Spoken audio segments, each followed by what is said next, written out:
Hi hello. In- നമ്മുടെ geranium ചെടികളൊന്ന് കണ്ടാലോ? ഇത് ഡിസംബറിൽ ഞങ്ങൾ ഊട്ടിക്ക് പോയിരുന്നപ്പോൾ കൊണ്ടുവന്നതാണ്. ചെറിയൊരു തൈയായിരുന്നു. എന്നിട്ട് അത് പിടിക്കുമെന്ന് വിചാരിച്ചില്ല. 3 കളറുണ്ട്: ഓറഞ്ച്, പിങ്ക്, റെഡ്. പക്ഷേ അത് നല്ലതുപോലെ ഇപ്പം പൂത്ത് നിറച്ച് പൂക്കളൊക്കെ ഉണ്ട്. കുട പോലെയുള്ള പൂക്കളുണ്ട്. പക്ഷെ അധികം കെയറൊന്നും വേണ്ട. നല്ലതുപോലെ പിടിക്കും. പിന്നെ വെയിലും അധികം വേണ്ട. ഇത് ഞങ്ങളുടെ ബാൽക്കണിയിൽ നിൽക്കുന്ന ചെടിയാണ്. നല്ല നിറച്ച് മൊട്ടും പൂക്കളും ഒക്കെ വരുന്നുണ്ട്.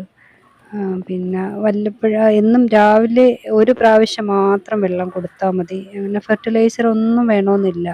അന്ന് അവിടുന്ന് കൊണ്ടുവന്നിട്ട്, പക്ഷേ ഞങ്ങൾ വെച്ചത് കമ്പോസ്റ്റും ചകിരിച്ചോറും മാത്രം ഉള്ള ഒരു മീഡിയത്തിലാണ്. മണ്ണിൽ അത്ര നല്ലതായിട്ട് പിടിക്കുന്ന കണ്ടിട്ടില്ല. മണ്ണിലൊന്ന് വെച്ചത്, അത് പൂക്കളൊന്നും ഇല്ല. പക്ഷേ ചെടിക്ക് കുഴപ്പമില്ല, ഇപ്പോഴും അതുപോലെ തന്നെ നിൽപ്പുണ്ട്. അപ്പം ഇത് ജസ്റ്റ് ഒന്ന് കാണിക്കാൻ വേണ്ടിയിട്ട്